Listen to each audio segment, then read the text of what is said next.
थोडस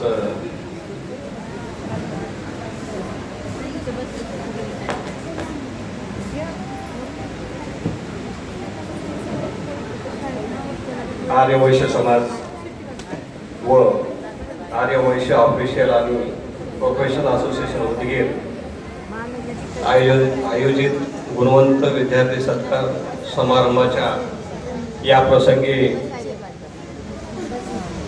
उपस्थित असलेले कार्यक्रमाचे अध्यक्ष आदरणीय श्री किशोरजी पंदिलवार, अध्यक्ष आर्यवैश्य समाज उदगीर, अवोपाचे अध्यक्ष ज्यांची नुकतीच निवड झाली असे विजयकुमारजी गबाळे, या समाजाचे मार्गदर्शक आदरणीय श्री बाळकृष्णजी मुक्कावार, प्रमुख पाहुणे म्हणून या ठिकाणी उपस्थित असलेले सूर्यकांतजी मुक्कावार येथील प्रसिद्ध उद्योजक, ज्यांचं आपण या ठिकाणी हे नियोजन समिती या ठिकाणी आपण या ठिकाणी अतिशय चांगला आणि स्तुत्य कार्यक्रम या ठिकाणी आयोजित केलात असे या अवोपाचे संस्थापक अध्यक्ष प्राध्यापक डॉक्टर दीपकजी सिद्धरावार सर, प्रकल्प प्रमुख बालाजी मुन्नावार,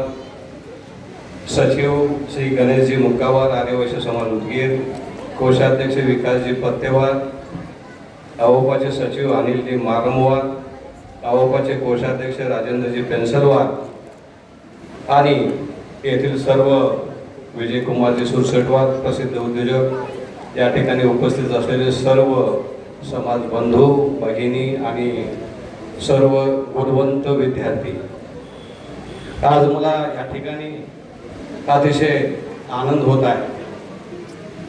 मला या ठिकाणी सांगावंसं वाटतं की 2007 मध्ये याच ठिकाणी माझा सुद्धा सत्कार झाला.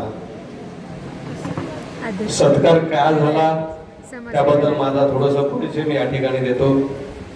मी सुनील पेजगमवार, राहणार कुंडलवाडी येथील असून मी त्यावेळेस 2007 मध्ये कुंडलवाडी नगर परिषदेचा नगराध्यक्ष म्हणून निवडून आलो.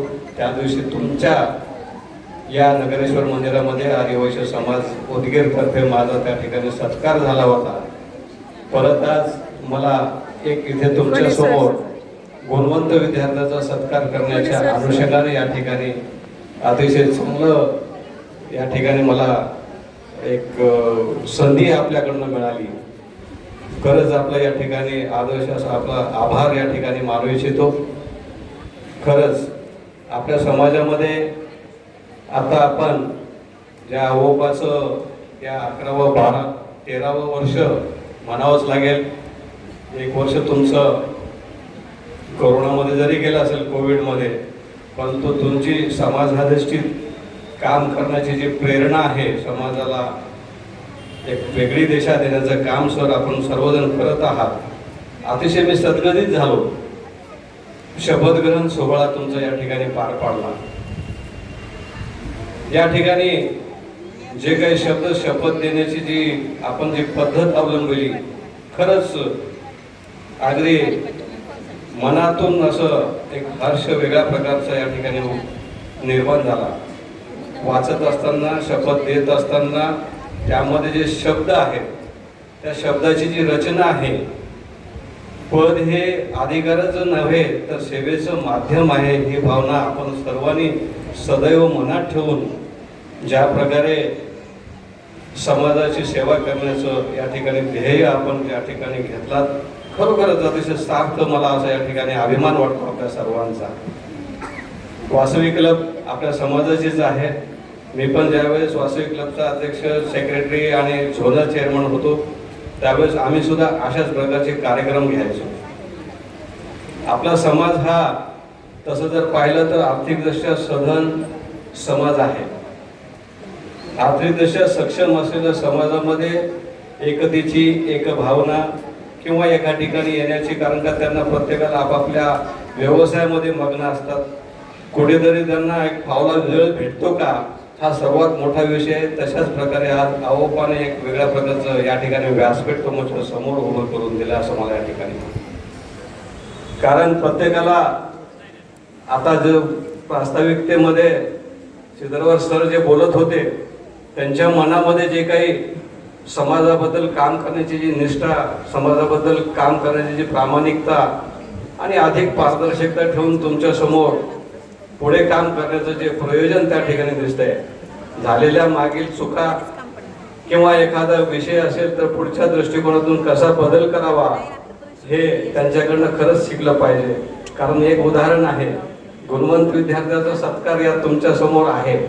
कोणाचं नाव घ्यावं, या ठिकाणी प्रायोरिटी कोणाला द्यावी फर्स्ट, हा सर्वात मोठा विषय. परंतु त्यांनी चिठ्ठ्या काढून करण्याचा हा नाविन्यपूर्ण उपक्रम या ठिकाणी राबविला आणि तुम्हाला एक प्रकारचा असा संदेश दिला की ह्या समाजामध्ये आपण काम करत असताना सर्वोच्च आपली काय बांधिलकी आहे, नात असेल, जात असेल, नाते असतील किंवा जवळीकता असेल, आर्थिक स्थितीवर अवलंबून असेल किंवा वैयक्तिक संबंध, ह्या सगळ्या गोष्टी बाजूला ठेवून एक चिठ्ठीद्वारे जो व्यक्ती निघेल त्या व्यक्तीचा या ठिकाणी, त्या गुणवंत विद्यार्थ्याचा सत्कार या ठिकाणी ठेवला.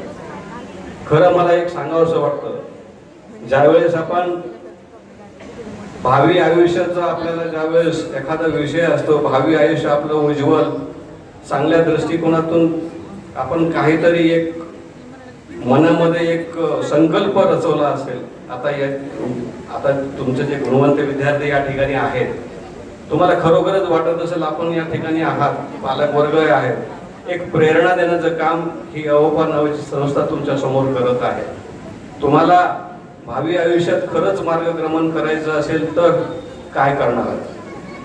तुम्हाला आज या ठिकाणी तुमच्यामध्ये जिद्द, महत्वाकांक्षा आणि दुर्दम्य अशी इच्छाशक्ती तुमच्या मनात आहे, म्हणूनच तुम्हाला आज गुणवंत ठरला.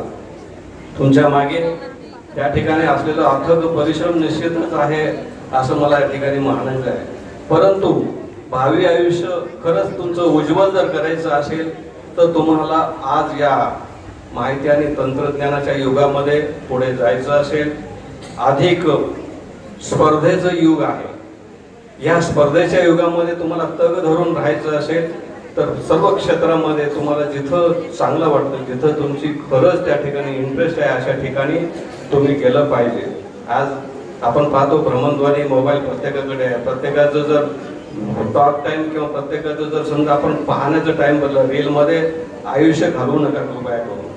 तुम्ही एकदा रील जर पकडलात की ते सारखं वर करत जाल आणि त्यामध्ये तुमचं वेळ जाईल आणि तुमचं आयुष्य खरोखरच त्या ठिकाणी शून्य होऊन जाईल. तुम्हाला खरंच ठरवायचं असेल, आज तुम्ही पहा, सर्वात जगजेता सगळ्यात मोठे जे आहेत, इलॉन मस्क असेल, त्यांचे मुलं काय करतात तुम्ही पहा. त्यांचे फोटो ज्यावेळेस समाज माध्यमावर येतात, त्यांच्या मुलांच्या हातात पुस्तकं असतात, त्यांच्या मुलाच्या हातात मोबाईल नसते. त्यांचं वाचन खूप आहे. ज्यांनी आज चंद्रावर पाऊल ठेवतो, मंगळावर पाऊल ठेवण्याचं स्वप्न बाळगतो, इलॉन मस्क सारखा जगातला सर्वात मोठा श्रीमंत माणूस, त्यांचे मुलं सुद्धा आज काहीतरी करण्याचं काम करत असतात. त्यांच्या तो इलॉन मस्क म्हणतो की माझी जी प्रॉपर्टी आहे मी मुलांना नाही देणार आहे, ते चॅरिटी राहणार आहे.